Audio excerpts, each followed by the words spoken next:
Boa noite a todos. Boa noite.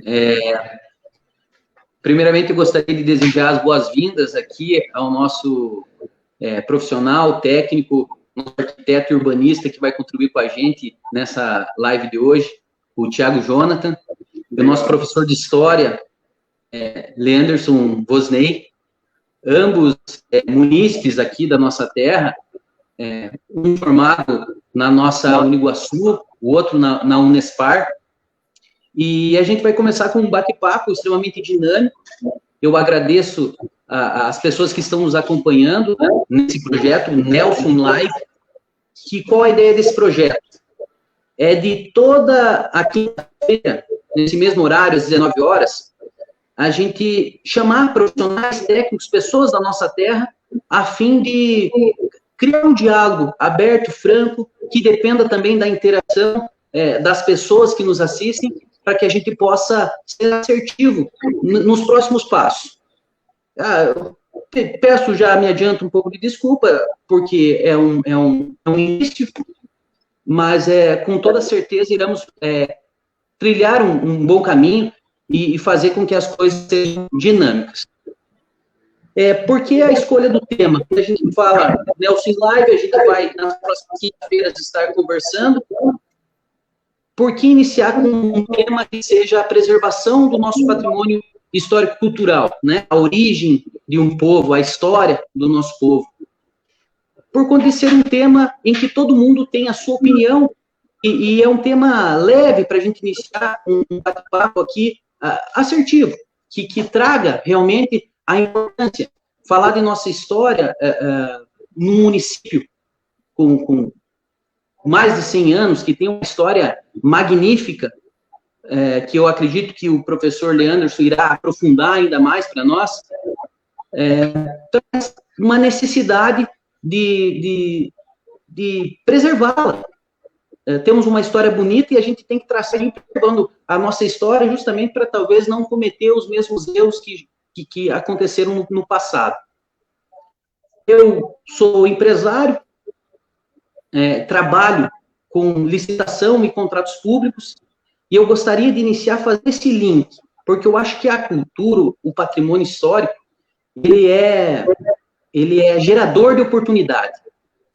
Eu acho que União da Vitória, a nossa cidade, ela precisa de profissionais pensando de forma estratégica como explorar, no bom sentido, esse patrimônio histórico-cultural e hídrico. O nosso município, além da nossa história, ele é um município que foi abençoado com inúmeras cachoeiras, campos, rico em sua natureza. Então, a gente tem que pensar o quanto a gente pode brincar com as pessoas, com o ser humano que aqui tem iniciativas já em andamento, a qual a gente respeita. Eu mesmo faço parte do território Iguaçu, que vê os municípios da nossa região de forma integrada, né, que busca um programa de desenvolvimento regional integrado. Nossa região toda é muito rica, e através do território Iguaçu, há avanços significativos nessa busca, nesse resgate e nessa proteção de todo esse nosso patrimônio cultural. Quando a gente fala de preservação, seja reforma, seja restauro, aí eu acredito que o nosso amigo Thiago vai explicar um pouco essa situação, que existem diferenças de uma restauração, de uma reforma. Ela é uma obra pública. Se uma obra pública, ela precisa ser licitada. Sendo licitado, a gente precisa ter uma maior participação do nosso micro e pequeno empresário do município. Uma vez que o município de União da Vitória, dentro da nossa região, é o maior cliente. Para se ter ideia, para mim trazer alguns números aqui, um estudo levantado em 2018, dos 76 milhões que o município de União da Vitória adquiriu em produtos e serviços, um pedaço muito pequeno, que não chega a 15%, foi com micros e pequenas empresas. É um dinheiro que vai para empresas, CNPJs de outros lugares. E, às vezes, é por conta que o nosso empresário, ele tem alguma cisma com a legislação de compra pública. E eu queria aproveitar esse meu tempo, essa minha fala inicial, para colocar assim que há inúmeras modernidades na legislação de compras públicas, em que, inclusive, beneficia, além da 8666 de 1993, a Lei Geral de Licitações, a legislação que se chama a 123 e a 147, que é a Lei Geral da Micro e Pequena Empresa, e que coloca a micro e pequena empresa em vantagem nos contratos públicos. Essa legislação ela tem um dispositivo que deve ser implementado nos municípios para beneficiar ainda mais as nossas empresas locais. Para se ter uma ideia, existem contratos pomposos de um valor expressivo que poderia ser contratado aqui na nossa terra e não é, às vezes não por má vontade, mas às vezes por alguns pequenos vícios mentais, às vezes pela falta de interesse da nossa população, uma situação em que eu tentei articular através do grupo de compras públicas dentro do território Iguaçu, eu encontrava muito empresário com um discurso como a licitação pública, as coisas são arranjadas, e não quer. E eu queria afirmar que isso não existe. O que existe, sim, é uns editais formulados de maneira pesada, qual a gente precisa trabalhar para simplificar, porque empresário nenhum quer facilidade, mas quer, sim, simplicidade para poder contratar com o poder público. E fala assim, são inúmeras situações que vão fazer o link com o patrimônio histórico. Quando se fala de restauro, de reforma, é uma empresa que vai fazer. Então, assim, a gente precisa pensar em um lugar onde se oriente os empresários do como fazê-lo. Porque uma história riquíssima, nós caminhamos nas nossas ruas e se deparamos com prédios históricos, centenários, os quais a gente tem que preservar, porque é parte da nossa história. São nesses prédios que constituem as certidões de nascimento do nosso município de União da Vitória. Agora, quando a gente vai restaurar, quando a gente vai reformar um prédio público, a gente vai ter todo cuidado para preservar a sua fachada, mas a gente tem que pensar que tem que preparar ele para o futuro. Então, a gente tem que falar de reaproveitamento de água da chuva, a gente tem que falar em acessibilidade, que é uma população imensa e que merece todo o respeito aqui em União da Vitória, e ter esse acesso a esses ambientes, a energia fotovoltaica, e esse tipo de situações, aonde que a gente vai fazer? Não é no decorrer da obra, é lá no projeto básico que vai estar anexo ao edital, que vai ter que preparar esses ambientes à nova realidade. Então, assim, é uma fala inicial, mas é esse enfoque mesmo que eu pretendia fazer para chamar o nosso micro e pequeno empresário, o pessoal que empreende aqui na nossa cidade, porque não há lugar no mundo em que o município se desenvolveu sem que fosse através da sua gente. Não vai vir de fora, não, a gente tem que confiar no nosso empreendedor aqui também, que é o pessoal que ama esse município, que é muito fácil de amar o nosso município. Somos abençoados por uma natureza riquíssima ao nosso redor, temos um majestoso Iguaçu que nos abraça, temos prédios históricos, somos uma das cidades mais antigas do nosso estado do Paraná, então, que passou por Guerra do Contestado. Nós temos um trilho que passava aqui e que é recheado de tanta história. União da Vitória, ou o nosso Porto União da Vitória, uma cidade nova após o marco de divisão, que tem sua estação lá onde é hoje o Distrito de São Cristóvão. E hoje, assim, uma das coisas que mais me arrepiam é chegar até a Ponte Machado da Costa, a Ponte Férrea, e ver um monumento, que o monumento por si só grita contrário à nossa história. Um ferro retorcido, que não se encaixa com tudo isso que a gente vem colocando, com desenvolvimento econômico e social através da cultura, através da preservação do nosso patrimônio. bem utilizando os nossos prédios para oficinas de artesanato, para inúmeras iniciativas que podem fazer com que o nosso povo avance, e avançar em termos de oportunidade. Não é apenas falar de questão monetária, mas sim o nosso povo quer oportunidade, e a preservação do patrimônio, a cultura, é um criador de oportunidade. E é isso. Eu gostaria, assim, de chamar aqui o professor Leanderson, já para colocar ele nesse diálogo, e que ele aprofundasse a respeito dessa nossa riquíssima história, e a quão necessária é a preservação e o respeito com ela. Boa noite, professor. Boa noite, Nelson Pedroso. Boa noite, Tiago. Quero também desejar aqui boa noite a todas as pessoas que nos acompanham, né, pelas redes sociais. Estão me ouvindo? Sim. Ok. Então, estendo novamente boa noite a todos, né? Eu queria dizer, sim, primeiro agradecer ao Nelson Pedroso pelo convite, ao Tiago também, por ter aceitado, né, o convite em estar com a gente nesta noite, conversando um pouquinho, né? Dizer também que a questão cultural me alegrou muito a questão do convite, justamente por eu ser da área de História e também por eu ser um defensor da parte do patrimônio histórico, né, de União da Vitória.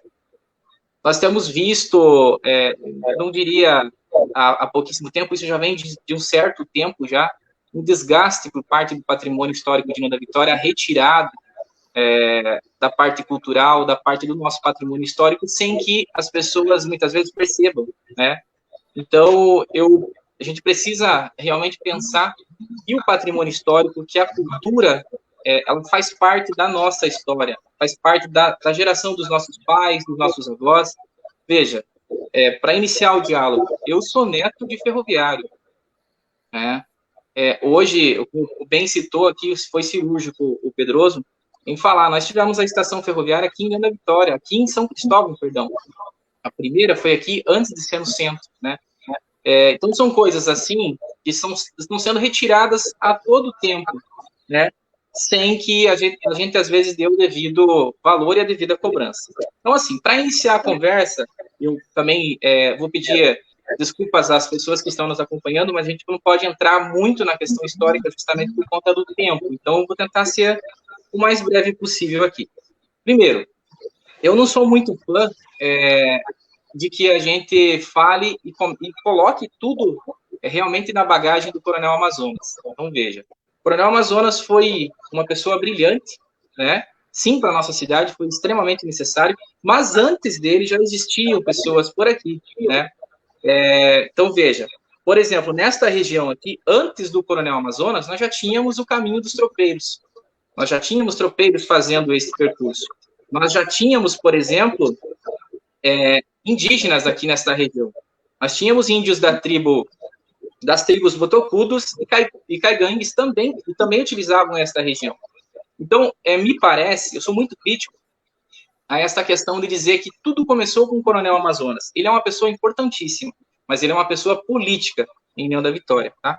Então, a parte realmente populacional, questão de imigrantes, navegação a vapor, inicia-se com o Coronel Amazonas. Mas é importante frisar, né, que antes dele existia vida aqui, sim. Outra situação, levando para a parte histórica, né, em 1842, nós tivemos aqui a descoberta do Val, né, Val do Iguaçu. Mas antes disso, muito certamente, e que foi descoberto aí através dos tropeiros, né. Mas é importante também frisar que, muito provavelmente, isso foi descoberto por conta também dos indígenas que aqui habitavam, né? Outra situação, vamos pegar aqui alguns tópicos. Por exemplo, notem, o Coronel Amazonas chegou em União da Vitória em 1880, é isso que os relatos históricos nos mostram, né? Em 1769, nós já tínhamos aqui o entreposto Nossa Senhora da Vitória, né? Que foi criado por Antônio de Silveira Peixoto. Em 1863, já havia aqui cerca de 18 famílias. Tá? Isso são relatórios, isso existem, são fatos históricos, estão realmente em documentos. Em 1880, Pedroso, Tiago e as pessoas que nos acompanham, é que vai chegar neste local aqui o coronel Amazonas Araújo Marcondes, e que vai dar realmente início à questão da navegação a vapor aqui no Rio Iguaçu, através de um decreto imperial do ano de 1879. É importante também frisar que ele fez muitas benfeitorias aqui, enfim, foi ele que trouxe a questão da imigração e tudo mais, mas que ele também recebeu muita coisa, muitos bens em contrapartida, né? Por exemplo, ele recebe uma área do Estado, uma área equivalente a 2,5 léguas quadradas às margens do Rio Iguaçu e do Rio Negro também, tá? Então, pense, não é só, a gente fala só na casa, mas para que vocês também possam pensar, não é só a casa, é toda uma parte de terra, né, que pertenceu a esta família. Então, ele vai trazer os primeiros núcleos populacionais, que são os imigrantes. Ele também está envolvido, por exemplo, no contexto da Guerra do Contestado, de 1912, 1916, para encurtar um pouco, para que a gente possa chegar, então, até as casas aí, que são realmente o que eu quero trazer para vocês aqui. Peço, então, por favor, que coloquem a imagem, a primeira imagem, imagem 1.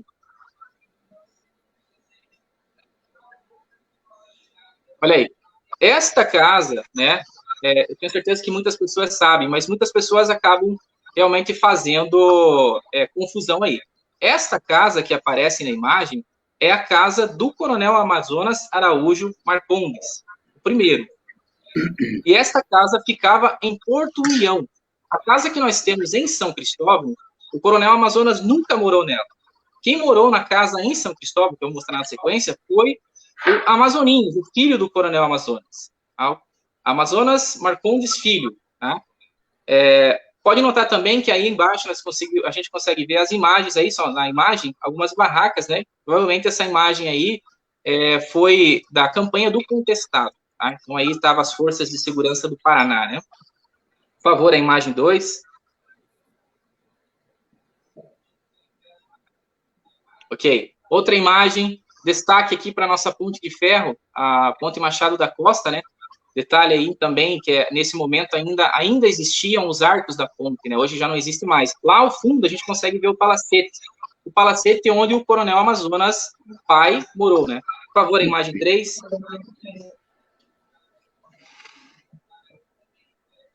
Olha aí, aqui um retrato mais aproximado. Eu agradeço aqui ao professor Tide, né, que foi quem, através dele eu consegui essa foto, essa imagem. Por favor, a imagem 4.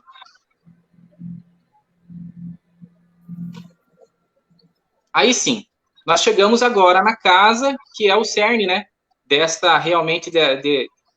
live de hoje. A casa Coronel Amazonas, como muitos citam, mas a casa em São Cristóvão é da família Amazonas, era uma casa de fazenda, uma casa do Amazoninhas, do filho do Coronel Amazonas. A gente pode verificar aí que em 2007 ela era da cor creme ou marrom, né? Hoje ela é azul, ou o que restou dela é azul, né? A gente consegue ver em cima lá Vila Maria. Por que Vila Maria? Vila Maria porque o coronel Amazonas Marcondes Filho teve 3 filhas, tá? 3 filhas, e as 3 filhas se chamavam Maria. A primeira, Maria Josefa Amazonas. A segunda, Maria Júlia Amazonas. E a terceira, Maria da Conceição Marcondes. No arco, tem lá um AMF, abreviação de Amazonas Marcondes Filho. Ok? Filho. A próxima imagem, por favor. E aí, sim, fotografias atuais. A próxima também.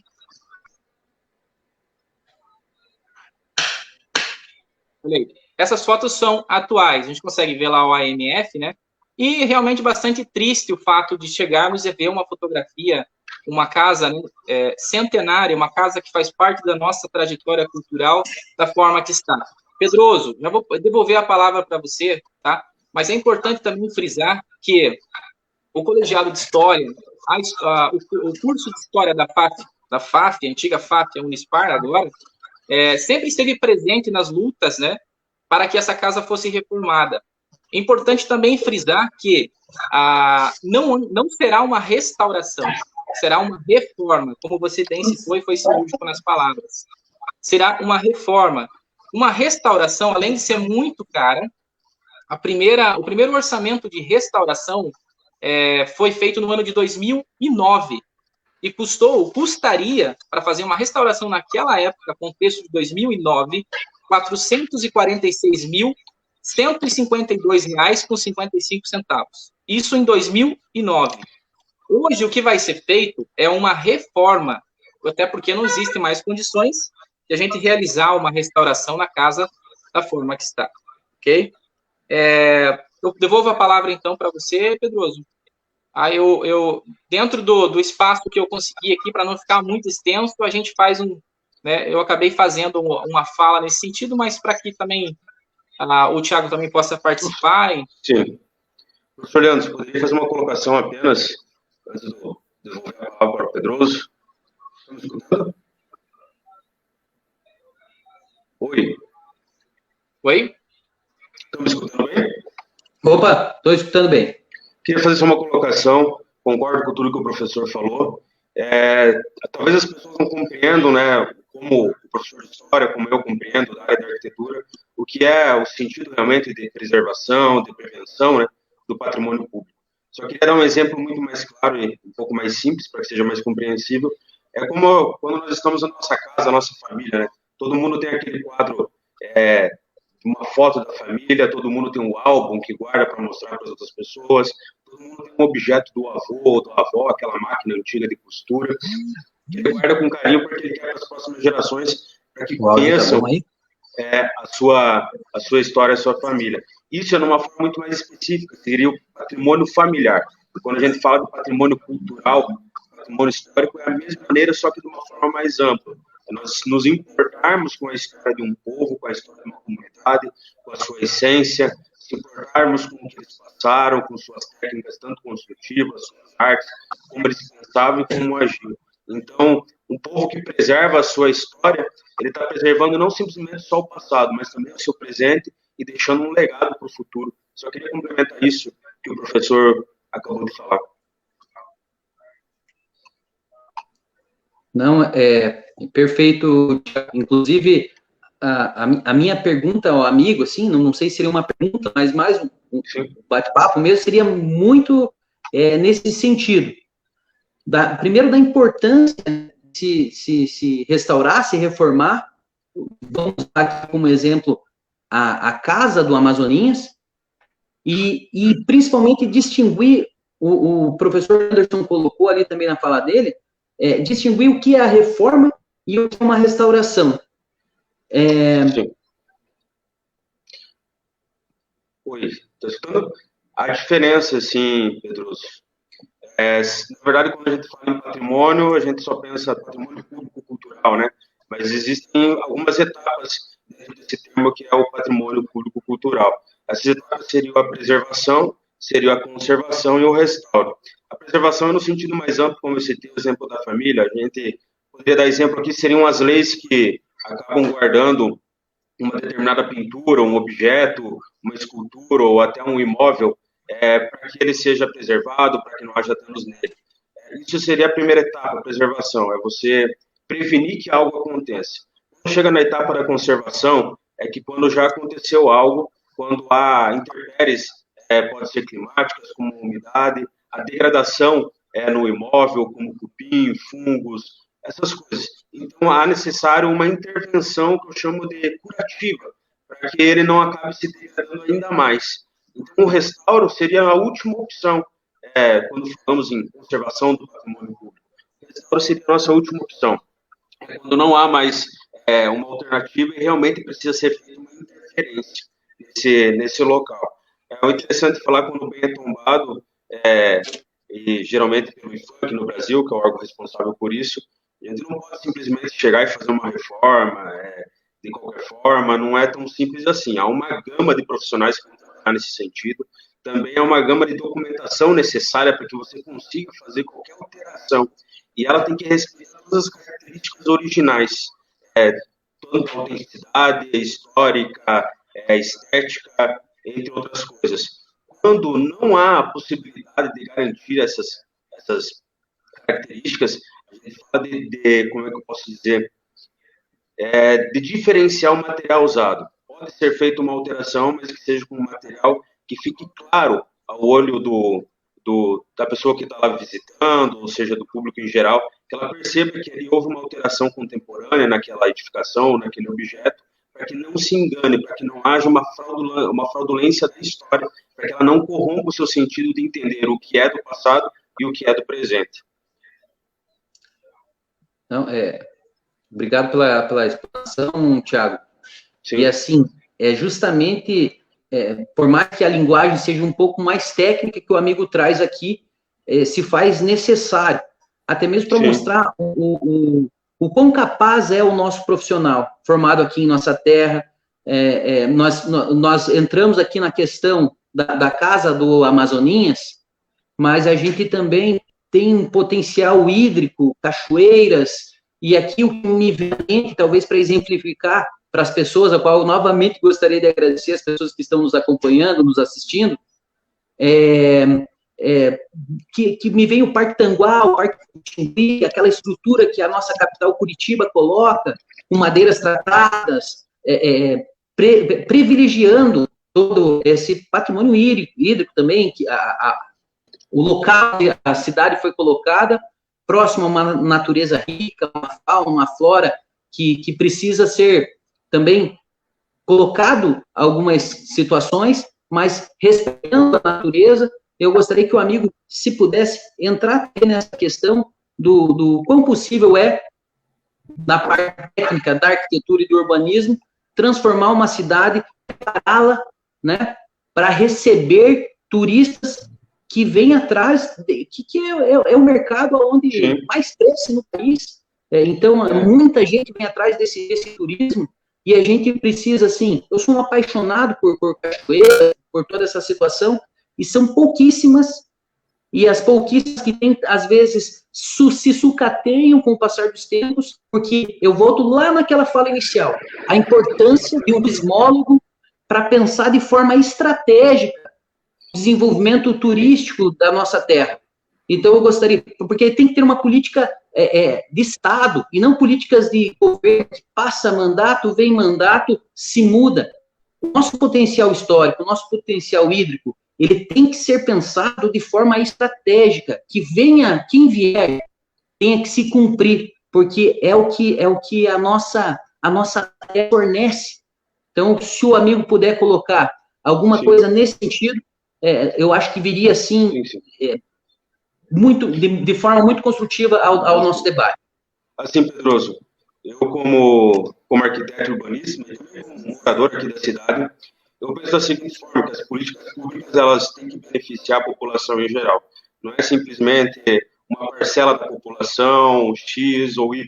Tem que beneficiar o povo como um todo. O turismo, como você falou, tem um potencial gigantesco no Brasil. A nossa região é riquíssima, tanto em história, tudo o que aconteceu na nossa região, o patrimônio que aqui tem é muito grande. E muitas vezes eu acredito que é deixado um pouco de valorizar o que nós temos aqui. E a valorização desse patrimônio pode se dar também valorizando o comércio local, valorizando os profissionais locais da nossa região, profissionais competentes. Eu acredito que existem empresas competentes também para fazer diversos tipos de trabalho na área do turismo, para que isso venha trazer rentabilidade para todos, tanto para aquele da classe alta, tanto para a classe média, quanto para a classe baixa. Eu acredito que profissionalmente nós temos na nossa região profissionais capazes e competentes para realizar todo tipo de trabalho e fazer com que a nossa região cresça, que a nossa região apareça, que a nossa cidade venha a ter uma visibilidade ainda maior, que venha a ser mais próspero no sentido de cultura, no sentido de patrimônio e também no sentido financeiro. Não, perfeito. Eu acredito assim, tanto ambos os amigos aqui colocaram, né, a nossa necessidade de ser breve. E eu acho que essa brevidade, por mais que o tema nos permitiria ficar semanas conversando, né, devido à sua importância. Mas nós precisamos da brevidade, até porque queremos mostrar essa dinâmica, essa capacidade, esse dinamismo de sintetizar ideias e de querer mostrar o que está em jogo e apontar caminhos. Então, assim, gostaria de abrir novamente a palavra para os amigos, claro que podem se prolongar também um pouquinho mais nessa última fala, mas que a gente fosse caminhando para uma saudação. Eu gostaria de, mais uma vez, agradecer, assim, me falta palavras para a interação, para o número de pessoas ativas na nossa visualização. A gente sabe que esse vídeo irá ficar aqui disponível no Facebook para as pessoas ainda concluírem com esse rico conteúdo, mas eu gostaria de abrir para os amigos para também saudarem e agradecer de forma carinhosa os dois profissionais que se disponibilizaram aqui a fazer esse belo debate com a gente e falar assim, vamos de mão dada que estamos caminhando, trilhando um caminho certo. Com certeza. O professor Leandro, se quiser iniciar. Ok, então, eu novamente só quero deixar bem claro a importância da gente preservar o nosso patrimônio público, né? A importância que deve se dar à cultura. Ultimamente, infelizmente, nós temos visto vários episódios tristes, né, que estão acontecendo em nossa região. Muitos jovens que estão aí, infelizmente, perdendo suas vidas realmente para as drogas, muitos acabam realmente desistindo de suas próprias vidas, né? O que fica realmente, né, e o que eu posso fazer aqui fazer realmente um parêntese nesse momento, né, uma ligação o que a gente tem para oferecer a esses jovens? O que a gente pode oferecer para essas pessoas que estão aí sofrendo com doenças, né, doenças realmente no sentido de depressão? O que a gente tem de bom na nossa cidade que a gente pode oferecer para essas pessoas? Então, nós temos aqui, como você bem citou, Pedroso, nós temos aqui na nossa região muitas cachoeiras, nós temos patrimônios históricos, e estamos agora, nesse momento, falando apenas na Casa Coronel Amazonas, mas nós temos um espaço gigante, a nossa história é riquíssima, a nossa história é belíssima. Quantos prédios nós temos na nossa cidade que estão abandonados, né? E para não me alongar muito aqui, nós temos também que ser pontuais. Nós temos que pensar o seguinte, é uma obra, a reforma da casa da família Amazonas aqui em São Cristóvão é necessária? Sim. Poderia ter acontecido antes? Sim, também. Eu sou bastante crítico no sentido de que as coisas aconteçam em anos eleitorais, tá? Nós temos visto, inclusive, com frequência, obras sendo inauguradas neste período, e isso me deixa um pouco triste. Ao mesmo tempo que eu fico feliz, de um lado eu acabo ficando triste por outro lado, porque as coisas só acontecem em anos eleitorais. Veja, eu disse e repito, em 2009 foi o primeiro projeto para restauração e não reforma da Casa da Família Amazonas aqui em São Cristóvão. E a pergunta que fica por que é que a casa está sendo reformada agora, né? Na verdade, a pergunta também já traz a resposta. A gente sabe o porquê disso. A gente sabe que existe um conceito político por trás disso. E para encerrar, né, quero também deixar bem claro aqui que é um patrimônio público, é necessário, mas nós precisamos também saber quais serão os encaminhamentos que serão tomados pela Prefeitura de Nova Vitória depois da obra pronta. Porque, veja, é uma obra pública, é uma obra necessária, né? Mas tem que ser pública, tem que ser de fato público, tem que estar aberto à sociedade, tem que estar aberto às escolas, aos professores da nossa cidade, aqui de União da Vitória, Porto União, enfim, tem que estar aberto realmente. Vamos fazer um museu, o que vai acontecer com essa casa da família Amazonas em São Cristóvão depois de reformada? Não adianta apenas reformar por reformar. A gente tem que dar um encaminhamento para que realmente a população possa utilizar algo que é público, né? Se é público, as pessoas têm que ter acesso. Só queria complementar. Estão me escutando bem? Eu estava com um probleminha no áudio nesse microfone. Nelson, professor, estão me escutando bem? Sim. Antes deu um problema no meu microfone, fiquei sabendo agora. Só queria concordar com tudo que o professor realmente falou. Se é público, pertence ao povo, pertence a todos. Não há sentido de você fazer um restauro, de você fazer uma interferência em qualquer que seja o patrimônio público, sendo que ele não vai ter utilidade para a população em geral. Proporcionar o acesso da população em geral a esses locais é essencial, é primordial. Um povo que tem acesso à cultura, à história, a lazer, a artes, é um povo que cresce, é um povo que tem uma qualidade de vida muito melhor, saúde pública. Então, realmente se faz necessário compreender o que vai acontecer após essa interferência no local. Todos devem ter direito ao acesso a esse patrimônio. E eu queria terminar, só a última colocação minha, com uma frase de José Ortega, que ele diz, eu sou o que me cerca.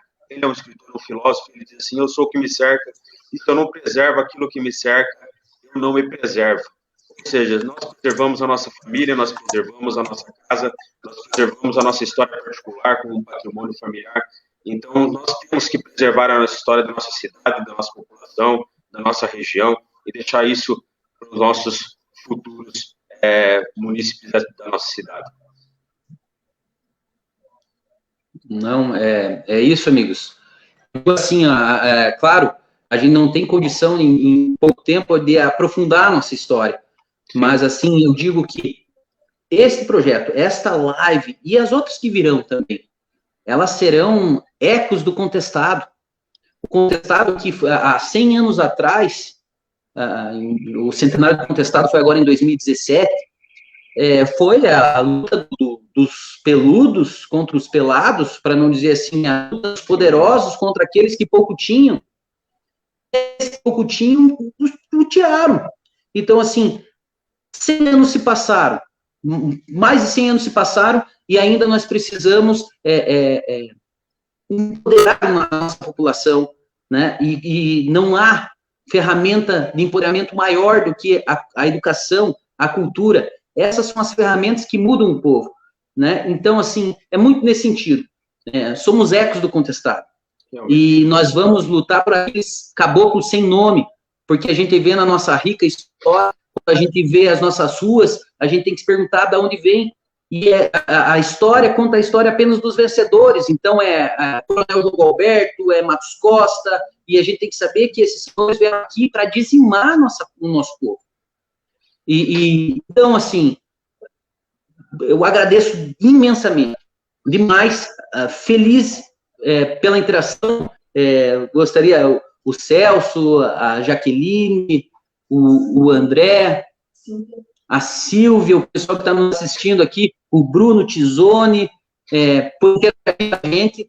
Isso vai ainda nos retemperar e reoxigenar, e com toda certeza, na próxima quinta-feira, estaremos ainda melhores nesse sentido. Eu agradeço os dois profissionais imensamente por participar dessa primeira live. Digo, a primeira impressão é que fica, e a impressão que eu saio daqui é que o União da Vitória tem, sim, lideranças profissionais.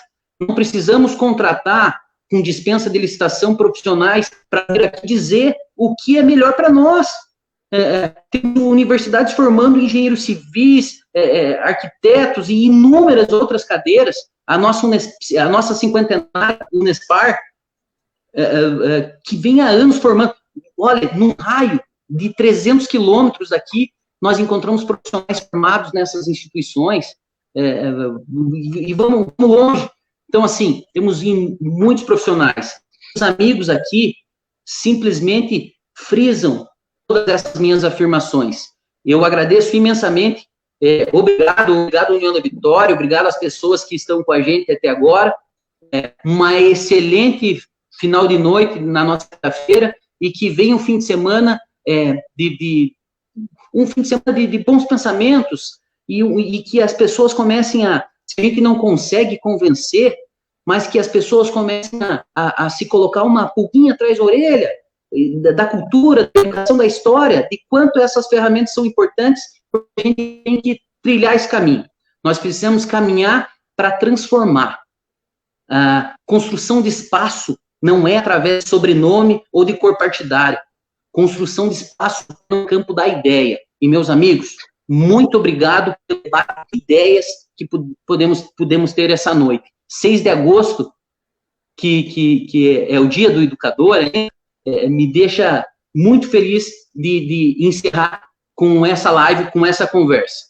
Muito obrigado, Vitória. Sigamos em frente. Nelson. Sim? Quero aproveitar aqui, antes de encerrar, né? Que maravilha! Também, por um dever aqui de justiça, né? Mas também, como sendo neto de ferroviário, uma pessoa que ama a União da Vitória, uma pessoa que ama a nossa cultura, né? Vou aqui trazer a primeira Taça Paraná. Muitas pessoas nem sabem, né? Mas a primeira Taça Paraná ficou aonde? Em União da Vitória. Quem foi que conquistou? Os nossos ferroviários. A taça é de 64. A primeira Taça Paraná ficou em União da Vitória.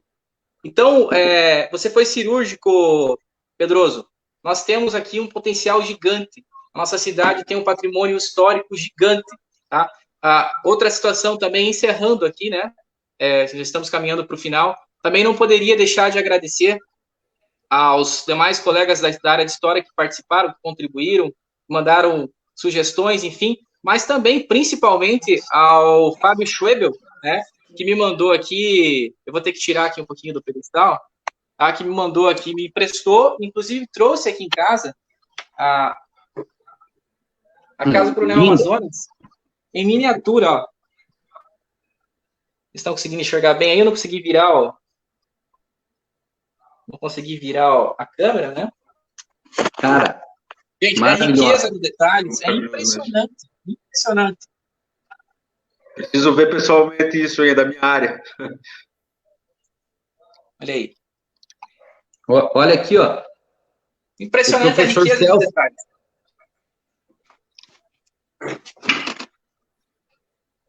Show.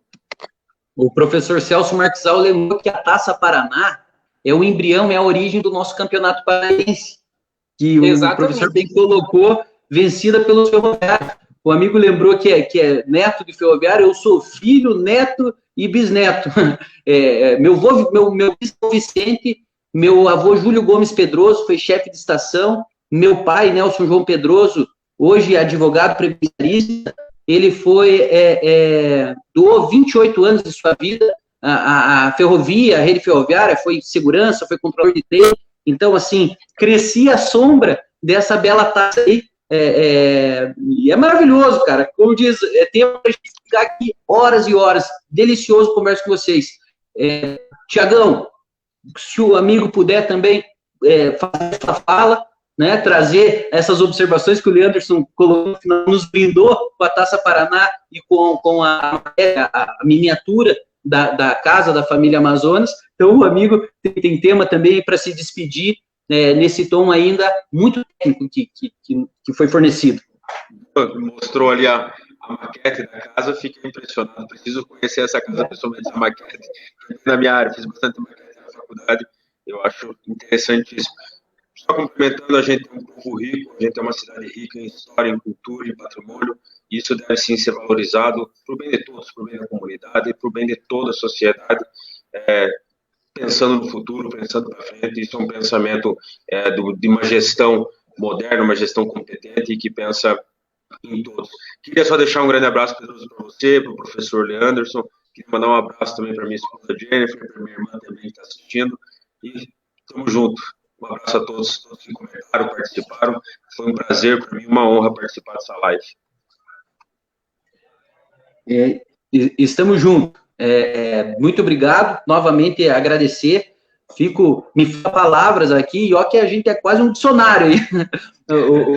Me falta palavras para agradecer os amigos de participar desse primeiro momento, que é, assim, um primeiro passo de diálogo com o nosso município. Esse espaço vai ser preenchido por demais profissionais, esse espaço não será preenchido por nenhum medalhão, não vamos trazer aqui o Aguinho que fala lá em cima, não, aqui a gente vai mostrar, assim, a nossa gente, o nosso povo, e o quão qualificado ele é, e o quão capaz ele é de transformar realidades.